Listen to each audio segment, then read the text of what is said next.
بسم الله الرحمن الرحيم الحمد لله رب العالمين والعاقبة للمتقين والصلاة والسلام على أشرف الأنبياء والمرسلين أما بعد. Inshallah, we'll continue from where we left off. We're speaking about the persecution of Bilal and speaking about how Abu Bakr radiyallahu anhu, Allah chose him to free Bilal radiyallahu anhu. He came and purchased him just to make sure we're all on the same page and we're all awake. What was the price that he paid for Bilal radiyallahu anhu? $12,000. $12,000. And what did Umayyah say to him? Anyone? What do you say?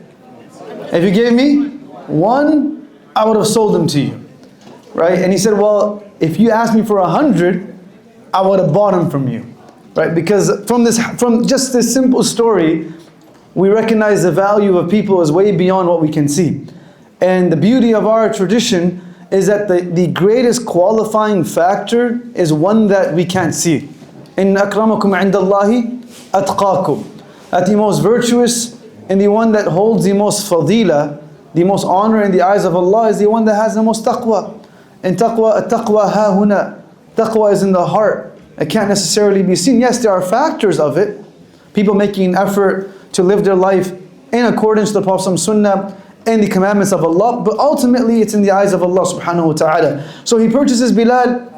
I mentioned that one of the virtues of Bilal radiyallahu anhu is that Umar radiyallahu anhu would say that هذا سيدي بلال من حسنة من حسنات أبي بكر. That this leader of ours, Bilal, is one good deed from the good deeds of Abu Bakr radiyallahu anhu. You can only imagine how many other good deeds that he has. One day, the Prophet ﷺ wakes up. And some say this journey takes place after Mi'raj. So it is actually a hadith which is speaking of Mi'raj. Others say no, this is a hadith that is found in Nasa'i, authenticated, that is not from Mi'raj, but it speaks about seeing Jannah. So the Prophet one day wakes up in the morning, أصبح يومئذ, he wakes up one day, and he comes to Bilal radiyallahu anhu, and upon seeing him, he says, Ya Bilal, بما سبقتني إلى الجنة. بما سبقتني إلى الجنة. So Bilal, what do you do? And how is it so that you have preceded me in Jannah? And Bilal says, what do you mean, Ya Rasulullah? He says, Ya Bilal, inni sami'tu khashkhashatan alayk idha kuntu fil Jannah. So, oh Bilal, as I was walking through Jannah and getting my unique exclusive tour of Jannah with Jibreel alayhi salam, I heard some footsteps.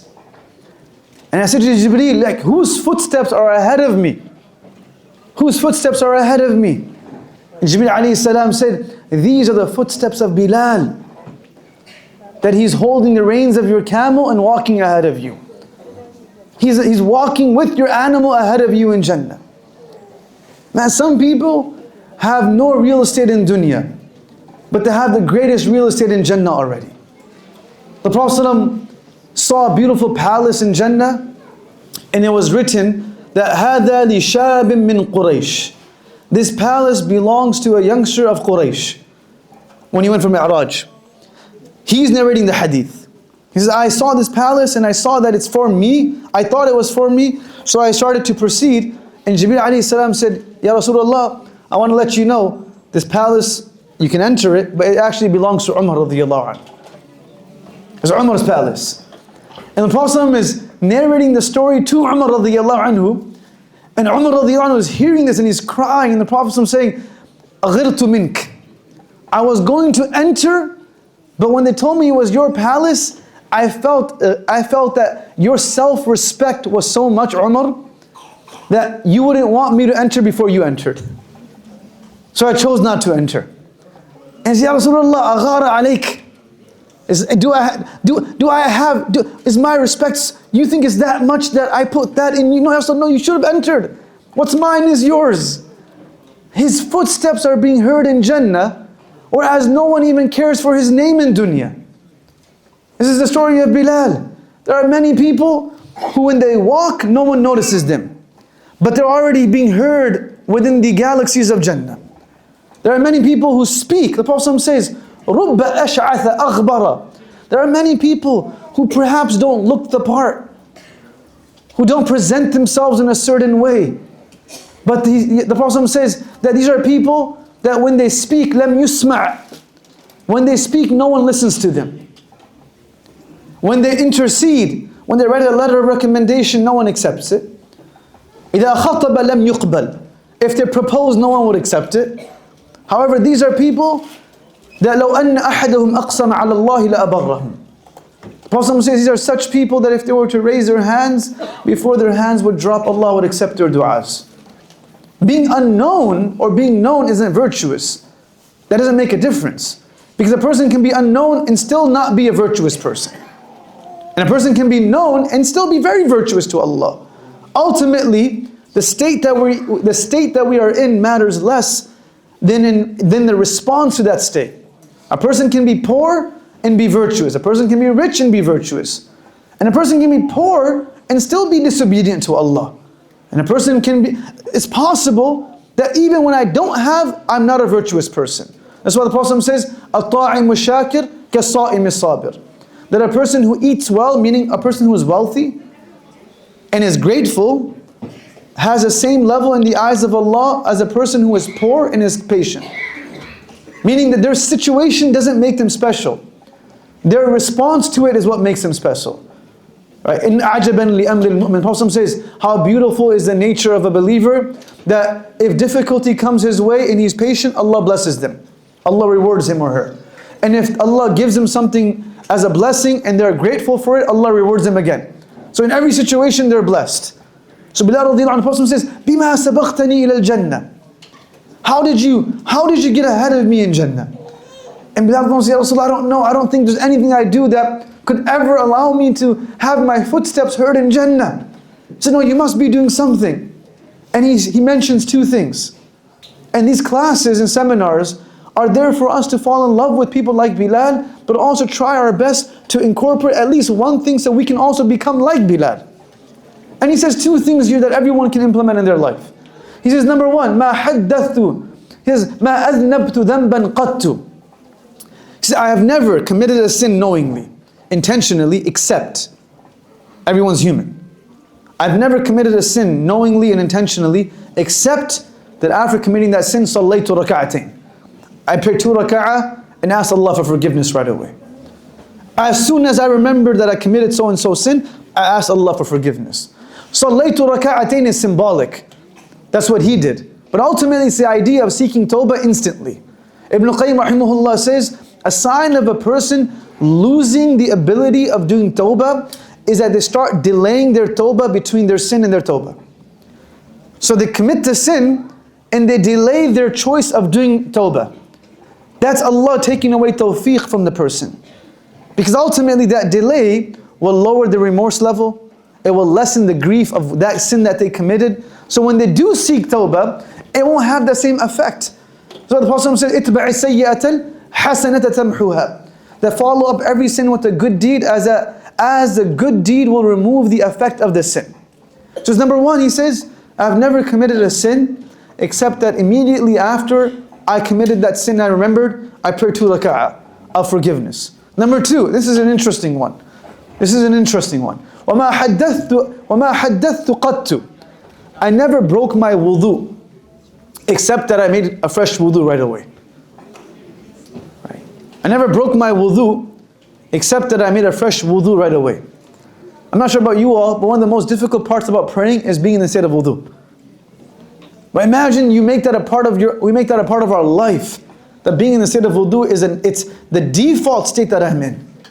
The default state that I'm in is in the state of wudu. So when I break my wudu, I can make a wudu right away. And nowadays they made it very easy for us. You can wipe your head, your socks, your body. You wipe everything. Even anything you want to wipe, you can wipe. Right? So wudu is okay.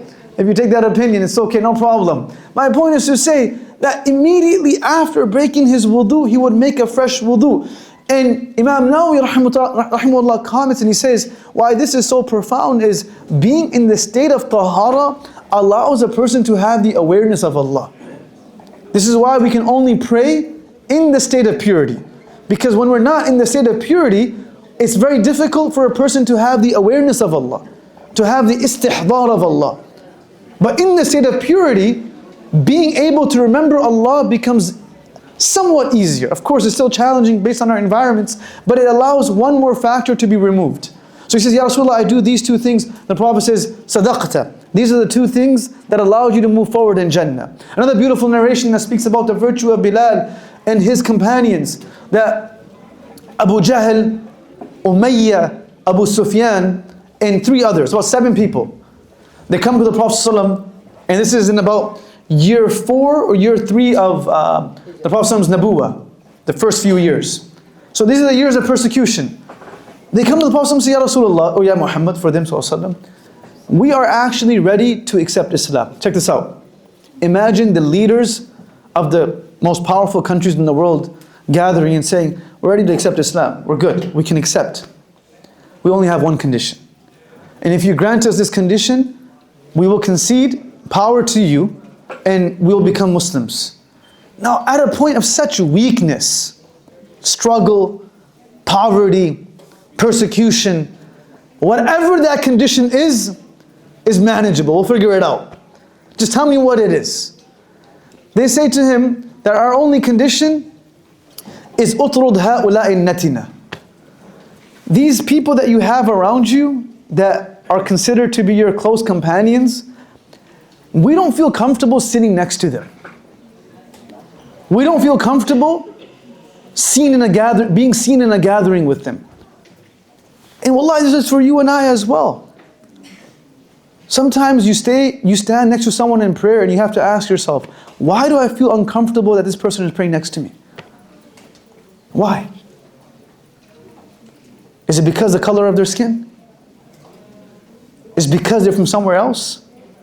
Why do I feel uncomfortable if they sit on the same dinner table and eat with me in a wedding? Why do I feel uncomfortable for it? Why do I feel uncomfortable that a picture is taken with me with these people and I don't want people to see it, but I would pursue a picture with someone else? It's almost as if every relationship of ours has to be self-gratifying. There has to be a benefit for me. Why is it every interaction has to be such that I am the beneficiary of it? Whereas the Prophet taught us that the most beautiful interactions are where the other party is the beneficiary and I'm the benefactor. Al-yadul ulya khayrun min yadis sufla. The Prophet didn't smile at people because they brought him happiness. He smiled at people because he brought them happiness. He never let his situation define his character. A character of a person, if relied upon their emotions, means that they don't have good character. People who, like us, like you and I, we have good character, which means that we're calculated. We're calculated, man. We're calculated on who we invite to our gatherings. We're calculated on who we sit next to in our weddings. We're calculated upon how we get seen and how we get noticed. Even our handshakes are calculated. Someone who can give me, different handshake. Someone who takes from me, different handshake. If we're always calculated, that's not called good character, that's called being aware of being a beneficiary. That's selfish. The same thing that they brought up, we have to ask ourselves about it too. The Prophet ﷺ came with this beautiful deen that separated any lines and boundaries of preference and treatment. And of course, Hubbul watni min al-iman, loving your country is a part of faith. The Prophet loved Mecca. Man, the Prophet loved Mecca so much that when he came for the Hajj al-Wida', the people of Medina were afraid that he wasn't coming back. I remember that. People say the Prophet loved Medina, and he did love Medina. That was his city. But the Prophet loved Mecca so much that when the Sahaba and the Ansar saw him in Mecca after the final pilgrimage, they were afraid the Prophet wasn't coming back. Like, yo, Ya Rasulullah, you coming back or what's going on? Prophet said, no, I'm going to come. Wherever the Ansar go, I'm going to go too.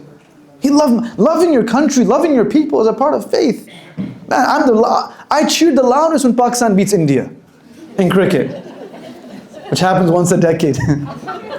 Right? And that's if we get lucky. But one day, inshallah, Pakistan will win finally. But we all love our country. My parents are from I'm born here, but you know, even when the Olympics takes place, though our country has so many issues, I want America to beat Canada. Just the nature of how we are, that's okay. But it's not a preference.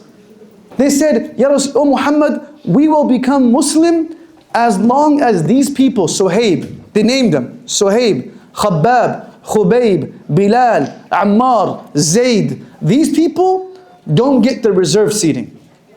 They can be here, but we want them sitting in the back somewhere. We want them out of the shot. We don't want them in the shot. You can be here, but just go sit in the back somewhere. Imagine having reserved seating for the first saf in the masjid. The Prophet said that whoever sits somewhere, it's their seat, they should not stand for someone else. Unless they choose to stand out of respect for the elder. The Prophet says that if someone sits in a spot, in Ramadan this is always an issue. Right? This is always an issue in Ramadan. So I have to be careful with this hadith. The Prophet says if someone sits in a spot, and they get up to come back, you can't take their spot. But, disclaimer, you can't put your miswak there and call it your spot. That's not how it works. You have to actually be there to be there. If you put your miswak and leave and come back an hour later, that's not your spot anymore. That's called hoarding. It's haram. Right? But if it's your spot, it's your spot. So the Prophet, they asked for reserved seating. You know, I went to one masjid, and of course I won't say the name, it's not Chicago. And they had reserved parking for the board members of the masjid. I'm like, man, if I was a board member, I would never want reserved parking. Because then they would know that I never show up. Expose me, man. Like, you have a parking spot, but you never show up. Right? You know what? If there was a reserved parking spot, I would always park there. Because I would never be afraid of them showing up. Like, I don't show up anyway, it's all good. Not in IFS. IFS is special. IFS board members, special people, unique. But subhanAllah, they said that we want reserved parking spots because we paid the most for this masjid. Like, recognition is in the akhirah. Recognition is in the akhirah. This is not for this dunya, man. If you want to be recognized in dunya, then we're in the wrong field. For us, recognition, this Ali radiyallahu anhu would say to the tabi'een, the successors, he would say something so profound. He would say, people in my generation, Sahaba, we would work, he would say, you people in your generation, you work harder in doing your deed. People in my generation would work harder in hiding our deed. Hiding it, so no one knows about it. And you would work harder and we would put all of our efforts so that no one knows what we did. So that we believe that this reward will be given to us in the akhirah. Zainul Abidin, the great-grandson of the Prophet ﷺ, people would call him a stingy person. And he would never respond. The great-grandson of the Prophet ﷺ, how could he be stingy? But people started saying things like how people say stuff. When he passed away, all the widows of Medina came out. They said that we don't have any food anymore. And they realized that he was the one that was serving them at nighttime. And he would put food outside their house and leave. When they were washing his body, they saw marks around his shoulders. And they realized it's because he would carry heavy packets of food to deliver it to people himself. They would hide their deeds. Right? So they say to Bilal, they say that put these people in the back. We want reserved seating. We want to be in the front. And the Prophet stayed quiet. He didn't respond because for him, only Allah can decide whether or not this is acceptable. But you could see the nature of the situation to be that this would be a great move. Right? That if these guys become Muslim, it's a compromise, but long term, it will be a great benefit. That's how we think. But dear friends, no compromise of our faith can benefit our faith. Because haqq can never spread through the support of batil. No lie can make the truth sweeter. That's not how it works. We're not outcome driven, we are process centric. If our process is compromised, the outcome can be as beautiful as it is, but it will not give that impact. This is why the Prophet talks about, like, we all have earned, inshallah, give us the ability to earn more halal money. Like, the beauty of halal rizq is unique. Versus earning haram money, and the impact of that is so minimal. Halal has a unique taste to it. It has a unique impact. So they said, the Prophet stayed quiet, but it would have been a good deal. Compromise for a bit. They said to me, they say to you and I, compromise for a bit. You'll see the benefit that comes to your deen afterwards. What compromise in my tenets of Islam can ever benefit that same religion? The best justification is weakness. I can't do it, it's okay. Everyone has weakness. Every one of us sitting here struggle with something. And that's perfectly okay as long as you recognize that Allah is the only one that can forgive us. A weakness doesn't make us less.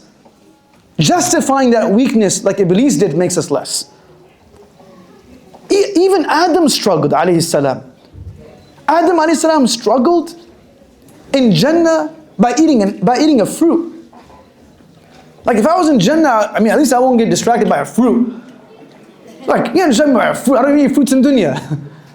We got distracted by a fruit. But his fall wasn't a fall. It was an ascension.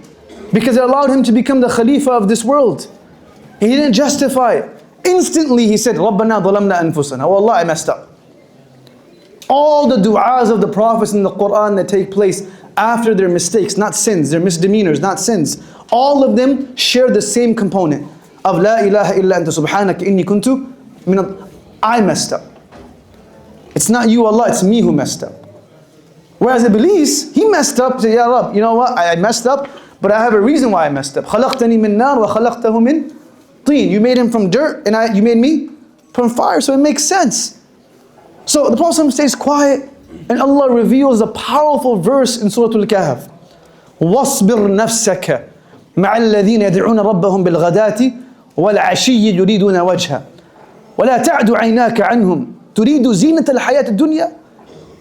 Allah says, وَاصْبِرْ نَفْسَكَ. Remain steadfast and patient with these people. The people who call upon Allah day and night. And don't raise your لا تعد عيناك عنهم. This is powerful. Allah says, don't raise your eyes towards these people again. They can't do anything good for you. ولا تطع من أغفلنا قلبه عن ذكرنا. Don't obey people whose hearts have been covered with misguidance. Don't obey them. Help them. Don't seek help from them. Help them, but don't seek help. A patient doesn't try to help the doctor helps the patient. Allah has given us iman. We help people who are lacking with iman and are struggling with kufr. That's our job. The Prophet ﷺ received this verse and he called Bilal, called Suhaib. Allah revealed these verses about you. And it made them so happy that Allah values us so much. Aisha radiallahu anha says that if, not that the Prophet ﷺ could, if the Prophet was allowed to hide a verse from the Quran, it would have been this verse. Because it implied that potentially he was open to accepting these people, and it would make sense for him to accept them because it would benefit the need of Islam. Not for himself. He lived a life the same way his entire life, but it would help Islam. But he chose not to because of the ayah of Allah subhanahu wa ta'ala, the verses of Allah subhanahu wa ta'ala. These are just some virtues that we have highlighted in the Quran in the prophetic tradition of Bilal radiallahu anhu. There are more. When Umar radiallahu anhu, one day he was sitting on a beautiful chair. And as he's sitting there and he starts to weep, they said, "Why are you weeping for?" He says, "Well, this chair that I'm sitting on, I believe the only person worthy of sitting here is Bilal." It's Bilal's chair. But he had already left to Syria by that time. And Bilal should be sitting here. They would remember his virtue. They would just remember his struggles. In one narration, Abu Bakr and Umar were sitting together and they're speaking about Mecca and the persecution of Mecca. And they see Bilal walking by and they say, "Oh, look at this guy now." Right, now they're crying tears of joy. And look how Allah has honored him. So Allah subhanahu wa ta'ala has a unique nidam, a unique system, and that continues to work not only for Bilal, it continues to work for us till today. Right? After he was freed, and I'm going to quickly move forward to Mecca. After he was freed, Bilal radiallahu anhu continued to serve. And I think this is an important point for all of us to take, even the elders here. You know, we think sometimes that we say we've done our part. We've done our part. Allah says, no, you haven't. وَاعْبُدْ رَبَّكَ حَتَّى يَأْتِيَكَ الْيَقِينُ. We've only done our part till we leave this world. Till then, we haven't done our part. How is it so that a youngster serves at an MSA for 2-3 years and says, I've done my part? What do you mean I've done my part? I've just started. We just started. I served in the masjid for a few weeks, I'm good, alhamdulillah. We just started. I lost my brother, I lost my mother. Allah, rewards me for my patience. Allah, Bilal radiallahu anhu did not use the mantle of being Bilal for the rest of his life. He earned what he earned because he used it to serve. He didn't use it as a point of virtue. It's not like when the Prophet told Abu Bakr that you're guaranteed Jannah, he sat back on a chair and said, well, it's about time. It's about time. Imagine the Prophet telling us you're guaranteed Jannah. Ya Rasulullah, man, thank you. Salat will see you in Jannah. Zakat will see you in Akhirah. Allah, Prophet already guaranteed me Jannah. All of the companions that you read about the virtues that they were guaranteed Jannah were the ones who were still seeking it the most. Because they realized that that beautiful honor came with a great liability. Came with a great liability. That as much as you're guaranteed Jannah, now prove to me that you can earn it. Serve now. Bilal, he suffered enough in that persecution in Mecca that he could have said, I've already earned my Jannah. The Prophet already saw my footsteps. He already heard my footsteps. But he's continuously serving. The Prophet says that when we were boycotted for the 3 years from year 7 to year 10, in the Shi'bi Abi Talib, the boycott that took place against Banu Hashim and the Quraysh, he says, أُذِيتُ فِي اللَّهِ مَا لَمْ يُؤْذَ أَحَدٍ. So I have suffered in the cause of Allah more than any other prophet. As he did. Yaqub lost one son, he lost his eyesight. The Prophet buried 6 of his 7 kids, and yet he smiled at people. Yet he smiled at people. He had no father, no mother. But he was resembling the fathers and the mothers of the ummah. أُذِيتُ فِي اللَّهِ مَا لَمْ يُؤْذَ أَحَدٍ. Like, sometimes you think about the greatness of Bilal and you forget that the only reason why he was able to feel this way is because he had the Prophet behind him. He had someone supporting him. He had someone pushing him forth. He had the likes of Abu Bakr behind him. The likes of the Prophet behind him. So, أُذِيتُ فِي اللَّهِ مَا لَمْ يُؤْذَ أَحَدٍ. I have suffered in the path of Allah more than anyone else. وَخِفْتُ فِي اللَّهِ مَا لَمْ يَخَفْ أَحَدٍ. And then he says that he gives an example of his struggle. That when we were in the boycott of the valley of Abu Talib, he said, Wallahi, مَرَّ بِنَا. We would see 3 months pass by. 3 months. And we would not have new food coming in. He said at one point 3 nights passed by, and the only food that I had was the food that Bilal was hiding under his arm. And he would pretty much, in our terminology, what he was hiding in his pocket. That's all we had to eat. Whatever he would bring, he would hide it in his pocket, and he would bring it and we would eat. This is post persecution. This is post serving for 4 years at a university. This is post serving in the masjid. This is post serving your children. The outcome that we seek is not in dunya. Our service continues. Imam Malik rahimahullah was on his deathbed, and he kept saying, in one narration this refers to Imam Ahmad, he kept saying, Imam Malik kept saying, Lastu al-an, Lastu al-an, not yet, not yet, not yet. His son, who sees him as he gains his consciousness back, and he has an ability to speak, he will say, Ya abati, ماذا قال لست الآن? Why do you keep saying not yet, not yet, not yet? He said, oh my son, as I'm drifting away, Iblis is coming to me in the shape of an elderly man saying to me, oh Shaykh, fusta, you won. You won. I came to you to attract you, to distract you, to deter you, but you kept beating me. You won. You beat me. You've made it. And I kept responding saying, Lastul an, not yet. Not yet. Not yet. Because even now I can slip. Even at that point there was fear of slipping. The Prophet says in a hadith of Sahih Muslim, there are people who are at the gates of Jannah, فَكَلَّمَ بِكَلِمَةٍ. They say one word. They say one word, and that one word takes them to Jahannam. One word. That's what we're serving. Right? The idea of, they say that getting your flowers is not for, it's for akhirah for us. But Umar radiallahu anhu one day was sitting, and people brought him, this is after Islam spread to the Persian and Roman Empire, so wealth had come into Islam. They brought him this beautiful dish. And he was known that he would eat very simple food. That's what he chose. When this meal is brought in front of him, he looks at it, and he's holding the bread in his hand, and he puts it down. And Abdullah ibn Umar says that I can see that my father is silently just crying. And yet we look at our father, and you say, like, why are you crying for? Like, these are the times of conquest. Allah has blessed us. The struggle we saw already in our life. This is the time to rejoice and enjoy. This is the prophecies of our Prophet that he told us about, that we will be ruling the lands of Kisra and Qaisar. And it has come true. He says, I'm eating this, and I'm thinking, that the people who truly deserve to eat this have already gone, like Mus'ab. I wish Mus'ab could have eaten this food. I wish Mus'ab was here with me today.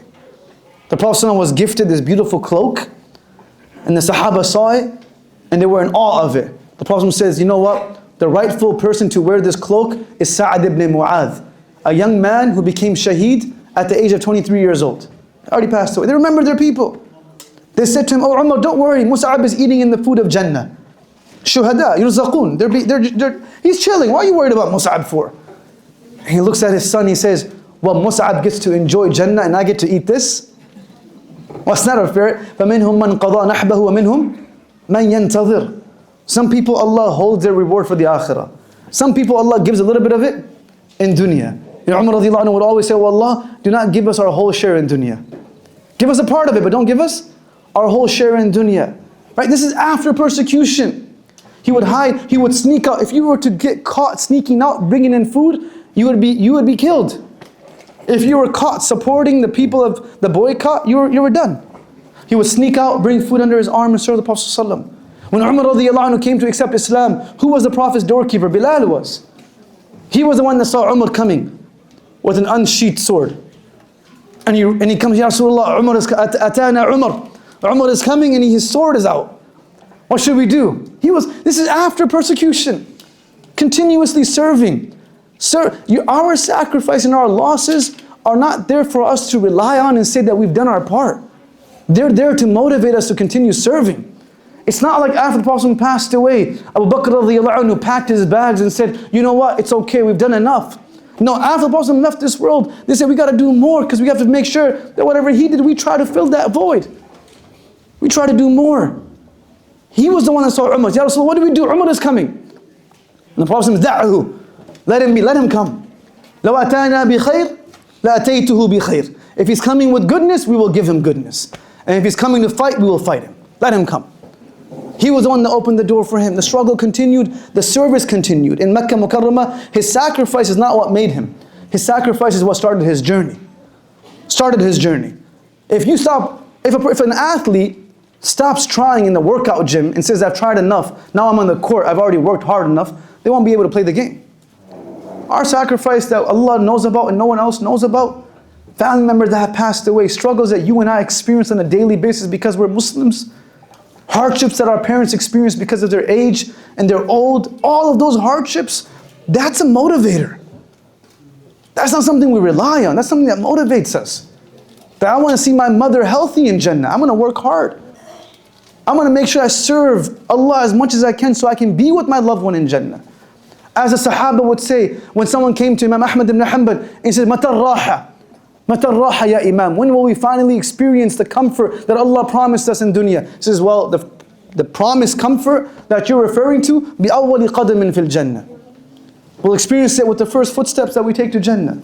فَهُوَ فِي عِيشَةٍ رَاضِيَةٍ. This is Bilal radiallahu anhu in Mecca. And then of course, we migrate to Madinatul Munawwara and we move now to Medina. And as the Muslims migrate to Medina, and the first masjid is established, in Mecca they couldn't call the adhan because there was no salat that was being prayed till the 10th year. There was no masjid to call people towards, though there was the house of Zayd ibn Arqam, Darul Arqam. This was a house which was more like a safe haven, where they would gather together and they would have lectures and the Prophet would recite to them the new verses that were revealed, but there was no formulated masjid. The first masjid was Masjid Quba, and then the Prophet was masjid. After the masjid was established, Jum'ah was established as well. Now the Prophet sought the counsel of his companions and he said, how should we invite people towards salah? So some said, Ya Rasulullah, we should use a horn. Others said, Ya Rasulullah, we should use a bell. And we learn from this as well, that our opinions are normally confined to what our experiences are. This was the norm in their spaces, Christians and Jews. Someone said we should use fire because fire worshippers were also in that land. So they just thought about whatever others were doing. And the Prophet didn't accept any of it. Ibn Qayyim rahimahullah says, we learn from this. For these symbols of our religion, we don't use anyone else's ways. We have our own way of honoring children when they're born, right? Our own tradition. We have our own way of honoring people when they pass away. We don't have to do vigils. We have our own way of honoring. We have janazah. We can do what, we are shuhada, are honored the way the Prophet taught us how to honor them. We make dua, we have our own way of honoring, we have our own tradition. We don't use another community's tradition for what Allah has already given us. So Prophet didn't feel comfortable using another religion symbol for his deen. He didn't feel comfortable with it. He says, no, I'm not going to use that. And this is important. They leave that gathering, they were doing shura. They're consulting each other, no outcome, they left the gathering. Sometimes when you consult one another, it's okay that you end that gathering with no decision. It's okay. Allah will put it in our hearts. We don't have to decide in that gathering. They leave the next morning, or rather after Qaylula, they say. The same day, a man comes rushing. His name was Abdullah ibn Zayd. He comes rushing. He says, Ya Rasulullah, I see it, I know what to do. Prophet says, what do you mean? He says, I saw in my dream that an angel came and he recited these words to me of the adhan, Allahu Akbar, Allahu Akbar. And he recited the entire adhan.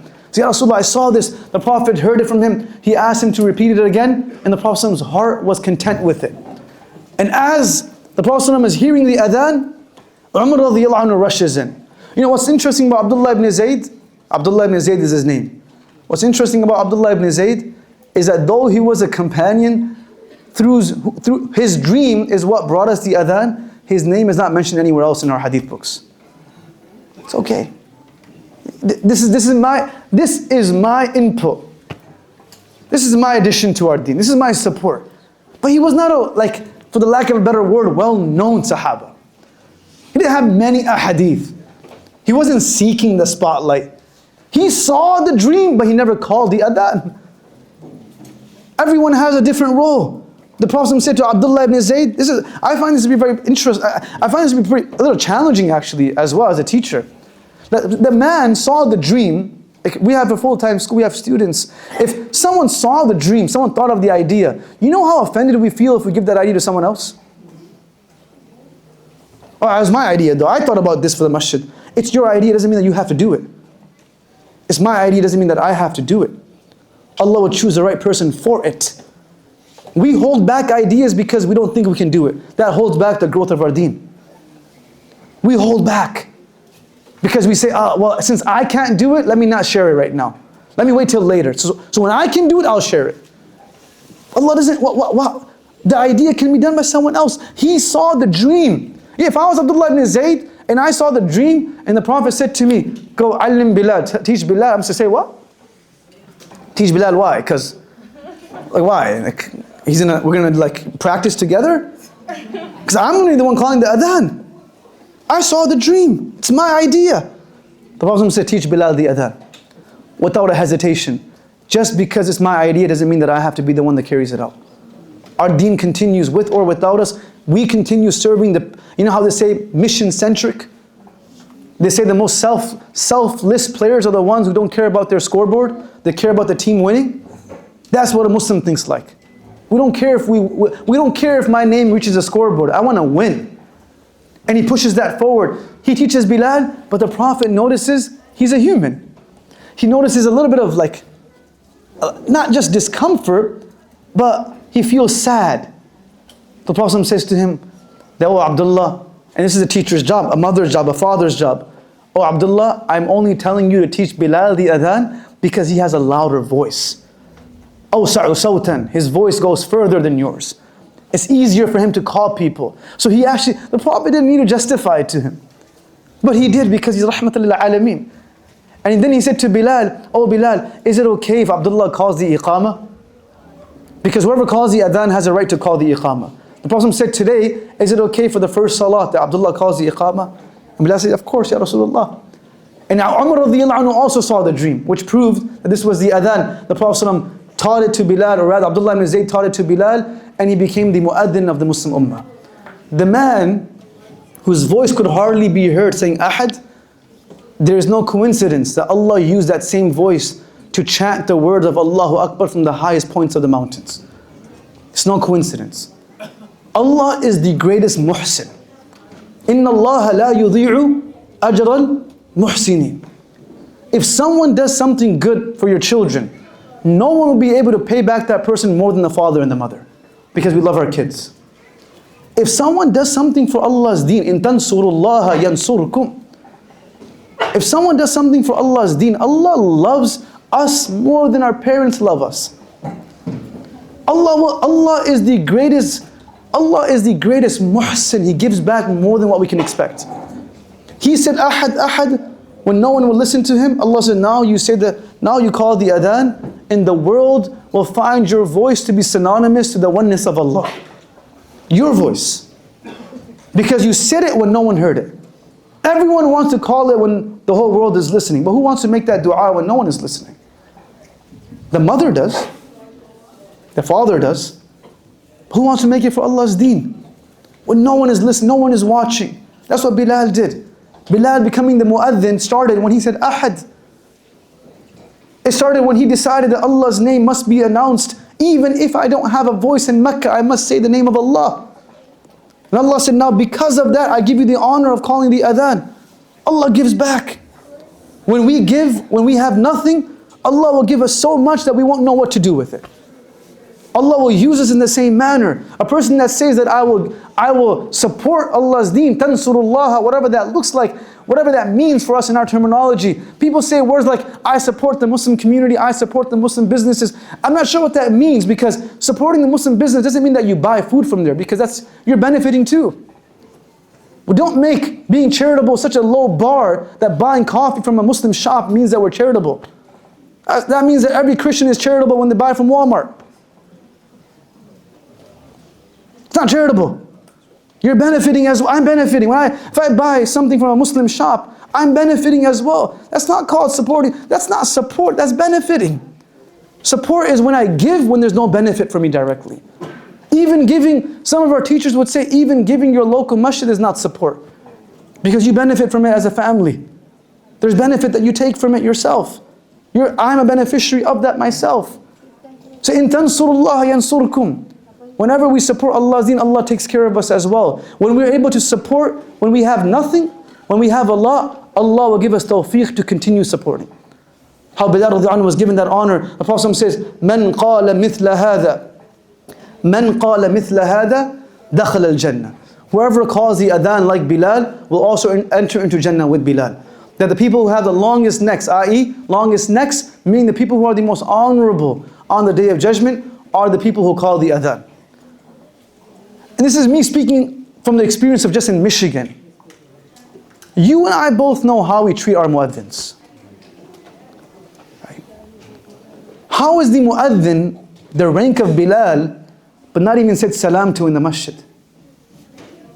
We're saying the muadhin is the honor of the community. Do we honor Bilal or are we honoring the muadhin? Which one? Who's being honored now? The muadhin is the one who walks in, walks out, no one looks at, no one meets. But we're saying we love who Bilal is. Well, the Prophet is saying whoever calls the adhan like Bilal will be with Bilal in Jannah. He's doing the same thing as Bilal radiallahu anhu. He's fulfilling the same sunnah as Bilal. So why should we treat them with such low respect? As if they have nothing else to do. Why does everyone shy away from having that position? Why is it not an honorable, a position loses honor because the people around it? And the position raises in honor because we give it honor. We give a position honor so it rises in the eyes of people. The Prophet ﷺ honored Bilal with this beautiful, with the honor of adhan, and not only the honor of calling the adhan for salat. The Prophet ﷺ would associate Bilal's voice to relief, to comfort. The Prophet ﷺ says, Anas ibn Malik says that the Prophet ﷺ would never deal with a tragedy or a difficulty except that he would rush to prayer. إِذَا حَزَبَهُ أَمْرٌ فَزِعَ إِلَى الصَّلَاةِ. He would rush towards prayer. And when he would rush towards prayer, he would say, أَرِحْنَا يَا بِلَال. The word أَرِحْنَا in Arabic, like raha, it means to bring comfort. Oh Bilal, bring my heart comfort. جُعِلَتْ قُرَّةَ عَيْنِي فِي الصَّلَاةِ. That the coolness of my eyes is secured in the prayer that I have with Allah.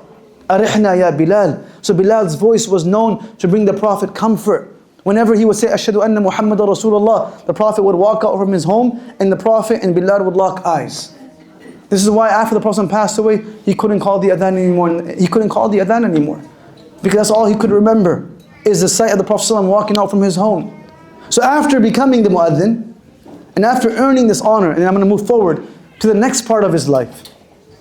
Majority of us we recognize Bilal to be the mu'adhin, but Bilal radiallahu anhu's role in the Prophet's community was far more than that. I won't say far greater, but it was far more than that. Many people are comfortable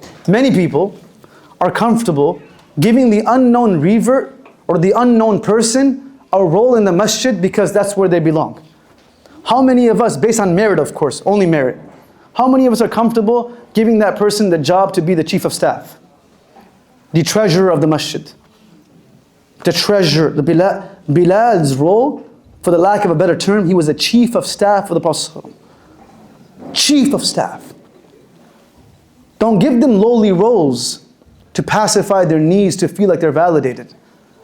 Give them roles based upon their merit. That how Allah honored them. What Allah has given, of course based on merit, not based upon a handout. Bilal never earned a handout, he earned everything. He earned every role that he was given. He was the chief of staff. He says that no one would enter the Prophet's house and no one would leave except that I would know. I would know about it. And there's so many examples of this. I'll share a few. This is his role. He is the executive assistant. Imagine the executive assistant being someone who was unknown like Bilal for the president. For the Prophet there's no comparison, of course. No comparison. That's Bilal, that's your job. You're not just the mu'adhin. I don't just trust you with calling the adhan. I trust you with my entire house. Because you've earned that merit. Umar radiallahu anhu, one day he says, the Prophet had a disagreement with his spouses. That disagreement led the Prophet to step away from his families for about 1 month. Famous narration that is reflected in Surah Al-Talaq as well. He leaves and he goes to one of the rooms in the masjid. And he kind of lives on his own for 1 month. However, at the start of this separation, no one really knew, did the Prophet divorce his spouses? Or is he just seeking some time away from them? So people started asking. He went to Hafsa. Abu Bakr asked Aisha, like, we don't know what the Prophet, we don't know. So Umar radiallahu anhu was furious. And he was afraid, he was grieving, he was anxious. My daughter is with the Prophet, I want to know. And the Prophet is hurt. So everyone was told that don't come meet the Prophet. He let him have his time. Umar radiallahu anhu goes directly to that room where the Prophet was seeking rest in his alone space. And the person standing guard was Bilal. And Umar radiallahu anhu enters, he says, Bilal, let me in. Principle over personality. I know you're Umar, but the Prophet said no one. That's hard. He says, Umar, I can't, because the Prophet said no one can come inside. Chief of staff. No one can come inside. He said, no, but it's me. I'll just go in for just for a few minutes. So the Prophet said, no one can go inside. It's not in my hands anymore. And their voices started rising, and the argument started getting loud, and the Prophet heard it from inside. The Prophet says, oh Bilal, what's going on? What's this like? What's all this noise? And Bilal, Ya Rasulullah, man, Umar is insisting to come inside, radiallahu anhu. And I told him he can't come, so it's okay, don't worry about it. So let him come. And then he comes inside. This is a narration where the Prophet was laying down on a straw mat. And when he sat up, there were marks all over his back. This hadith is in Sahih Muslim, Sahih Bukhari. Marks all over his back. And he saw this, Umar saw this, started crying. Ya Rasulullah, the kings of Persia and Rome have the most comfortable mattresses, but you don't even have a bed to lay upon. And he said, Ya Umar, hatta al-an, you still have doubt about who we are? لَهُمْ فِي الدُّنْيَا وَلَنَا فِي الْآخِرَةِ. This is for them in dunya, we have it in the akhirah. So he sought permission. Another beautiful narration says the Prophet one day, after leading Asr Salah, he kind of disappeared. He snuck out from the masjid, if you can say that. Kind of went out his own way, not his normal way. And he went and he entered into a garden. And he sat, the famous narration in Sahih Bukhari, he sat on the ledge of the well and his feet were dangling on top of the well. And Bilal radiallahu anhu was with him. He's chief of staff. He's the first person always there. He wasn't just the mu'adhin. No, he wasn't just the person who sweeps the masjid. He was honored. The people who we honor the most are always seen to be the ones that we always ignore. The person who serves the masjid is the last individual who we think about when we want to honor people. Yeah, we give them a plaque at the age of 70 saying that, oh, you did a good job serving. But we don't give them the sense of validation by inviting them to our homes. How is that honor? How is that honor? That's just pacifying them by saying, stay quiet. You did something good in your life. But you're okay. You're okay. but you don't deserve to come to my home. This is for people who are different. Different meaning what? Different meaning like they're just more wealthy than me? From your country, not my country? So Bilal anhu enters, and the Prophet says, Bilal, stay at the gate of the garden, don't let anyone inside. So Bilal is standing there. A few moments later, of course, the Prophet's best friend shows up. Like, I can't be without my friend for too long. And he walks to, and he knows where the Prophet is. He figures it out. He walks towards that garden. Bilal is standing there. He says, yeah, Bilal, can I come inside? Then Li. Ask the Prophet if I can. They knew that they had to ask him first. Can you ask the Prophet for me? So Bilal enters. He says, Ya Rasulullah, Abu Bakr is here. He's seeking permission to come inside. The Prophet looks at him and says, وَأَذُنْ لَهُ وَابْشِرْهُ بِالْجَنَّةِ. Give him permission. And by the way, tell him that he's also guaranteed Jannah. Imagine that's your walking. Yeah, let him come, but he's also what? Guaranteed Jannah. Like imagine going to your dad and say, Dad, can I come in? He's like, yeah, you can come in. Here's my credit card. Like, I can leave now. Right? Good, man. That's all I needed anyways. Right? And then after a few minutes, so Abu Bakr comes, sits on the right side of the Prophet and he also lifts his qamis the way the Prophet had, and he sits like the Prophet. A few moments later, Umar radiallahu anhu shows up. Because he's also the Prophet's boy. Their best friend. The Prophet says one day he was walking to the masjid with Abu Bakr and Umar. This is a narration that you should remember when you go say salam to the Prophet. He was walking to the masjid, Abu Bakr on his right, Umar on his left, and he walked in, and everyone was sitting. And they were doing some shura on the side. He walked in, he held their hands, and he said, هَكَذَا أُحْشَرُ يَوْمَ الْقِيَامَةِ. This is how we will be raised on the Day of Judgment. هَكَذَا نُبْعَثُ يَوْمَ الْقِيَامَةِ. Right? Anas ibn Malik says that every time we saw the Prophet, we saw Abu Bakr Umar. He said when the Prophet would enter the masjid, and we would all be sitting, out of the awe of the Prophet, we wouldn't want to look up at him too much. But when the Prophet would walk by, we would notice that Abu Bakr and Umar would look up, يَتَبَسَّمَانِ إِلَيْهِ وَيَتَبَسَّمُ إِلَيْهِمَا. They would both smile at the Prophet, and the Prophet would smile back at them. Just a recognition. You know, if you're into sports and you're enjoy watching sports, imagine going to the game. You guys don't really have any good players in Chicago right now, so it's hard to use this example, right? But imagine going to the game. This happens, and you're sitting in the third, fourth row, and LeBron does one of these. Wow! Imagine every salah, the Prophet walks in, smiles at you, and you smile back. So Umar walks in and says, "Let him come, and also tell him that he's also guaranteed Jannah." And he sits on the left of the Prophet, like how they're buried today. And a few moments later, Uthman ibn Affan comes, radiallahu anhu. Right, with his modest walk, he walks in. He says, "Can you ask for me as well?" The Prophet says to Bilal, وَأَذِنْ لَهُ وَابْشِرْهُ بِالْجَنَّةِ عَلَى صَبْرٍ عَلَى بَلَاءٍ يَبْتَلِيهِ. He says, let him come and tell him that he's also guaranteed Jannah, but after a difficulty that he will have to endure. And will have to be patient. You'll have to be patient. So imagine Uthman being told that you're the wealthiest person in Medina, but it's going to get tough soon. You have to be able to get through it. He comes and he sits right in front of the Prophet, because he doesn't want to sit on the right of Abu Bakr or Umar. He wants to sit in front of the Prophet. And that's how they're buried today. Uthman ibn Affan's grave is in Al-Baqiyah. When he became shaheed, these people, these traders of Islam, did not let him have a janazah in the open. If you read the history, they did not let him get buried in the open. So Hassan, Hussein, and Abdullah ibn Zubayr, they prayed janazah upon him at night and buried him at night. They did not let him get buried in the Baqiyah. Now the Baqiyah grew, so he's in the Baqiyah. But at that time they said he can't be buried in the Baqiyah. But his grave is right in front of the Prophet's grave. It's right directly in front. So Bilal is there again. One day, the wife of Abdullah ibn Mas'ud, I'll share one more example. The wife of Abdullah ibn Mas'ud, radiallahu anhu, her name was Zainab, and she was a wealthy merchant. She was a wealthy woman. And her husband was a student of the Prophet, so he was quite limited in his financial strength and ability. So she wanted to ask the Prophet, can I give sadaqah to my husband? Right? Which is pretty interesting. Right? Can I give sadaqah to my husband? Men, you'll be really happy hearing this fatwa. Right?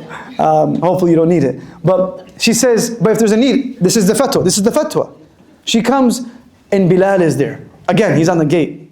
Countless examples. He's just standing there. He's like just the chief of staff. You want to meet the president? You got to go through me. So what's going on, Zainab? She says, yo, Bilal, can you ask the Prophet if it's permissible for me to give zakat and charity to my husband? But Bilal, do me a favor, don't tell the Prophet I'm asking. Don't tell the Prophet I'm asking. Man, they had so much respect for their families and spouses. And they didn't want that the Prophet knows that Abdullah ibn Mas'ud, who's a man, is struggling with this. Man, if it was today's time, like, yo, tell the Prophet my husband's broke. And I want to give him money. Just let him know that I am the what? The provider of this household. There's different people. So don't tell him it's me though. I don't want my husband to feel any way. Ajib. Their love was different. So Bilal says, okay, just wait here, okay? He goes inside, he says, Ya Rasulullah, Zainab is here. And she's asking, oh sorry, he says, someone's here asking the question. The Prophet says, what's the question? Can you give charity to your husband? The Prophet says, who's asking? No. The Prophet is asking. Sometimes as children, your dad or your mom asks, okay, who said this? Oh, I can't tell you. No. No. Now I'm asking. And that authority is precedence, if it has to do with them. Of course, amana is amana, but if it has to do with them, you have to tell them. So who's asking? So Bilal, he was trying to be nice. He said Zainab, but he didn't say her full name. Like asking, who's asking? You say Muhammad. Like, bro, there's like 1,000 Muhammads though. Like Zainab, the Prophet ﷺ was too quick. He said, Ayyatu Zainab. Which Zainab? Right, which Zainab are we talking about? Oh, the Zainab, the wife of Abdullah ibn Mas'ud. And the Prophet said to her, tell her she should give it to him and she will get double the reward. She'll get double the reward because she's taking care of her own family. So Bilal, in so many examples, he's the first person there. Even when the Prophet ﷺ was struggling, Bilal will be the first one to know about it. And I'll share this just his idea of who Bilal was again. He was the first one to sense grief from the Prophet. He was the first one to sense hunger from the Prophet ﷺ. Countless narrations and examples of when he sensed the Prophet ﷺ was hungry, he would go find food for him without him even asking. One day he was coming to, so Bilal's sunnah was, before the Fajr Salah, he would come to the Prophet ﷺ's door and he would say, he would seek permission. As-salatu ya Rasulullah, as-salatu ya Rasulullah.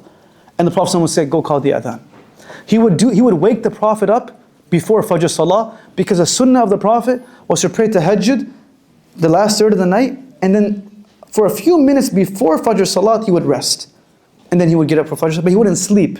This is the famous narration that my eyes are closed but my heart is awake. Don't try that. This is for the Prophet ﷺ. For us, we're probably somewhere else by that time.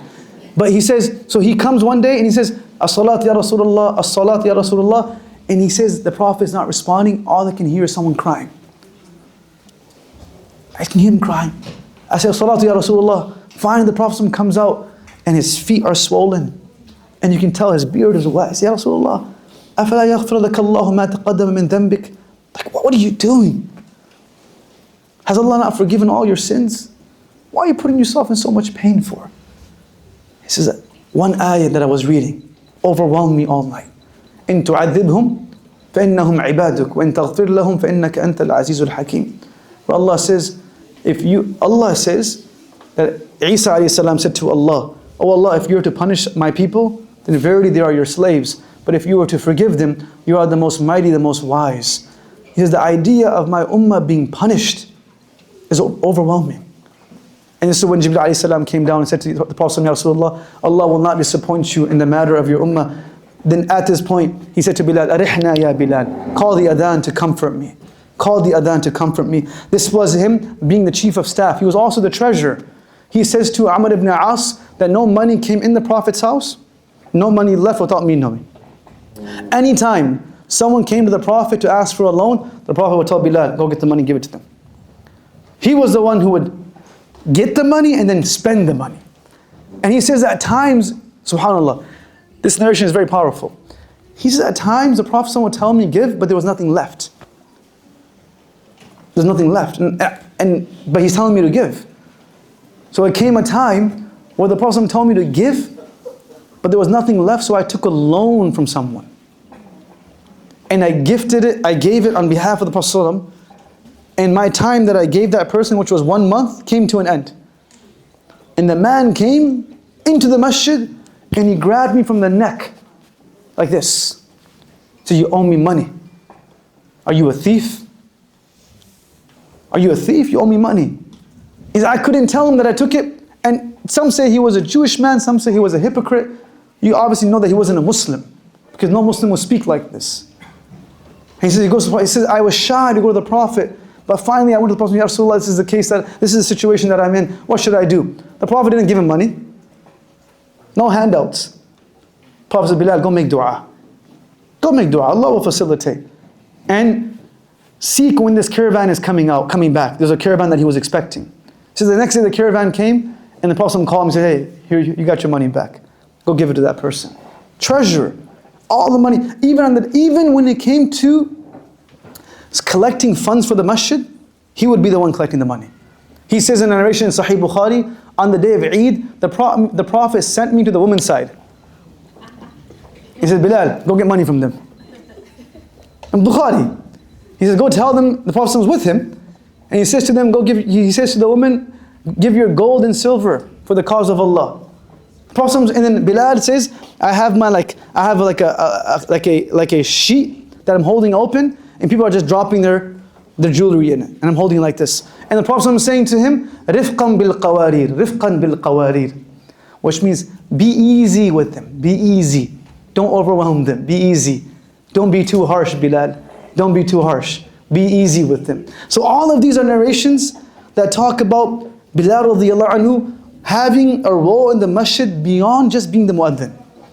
He wasn't just the guy who called the adhan, he played all these roles as well.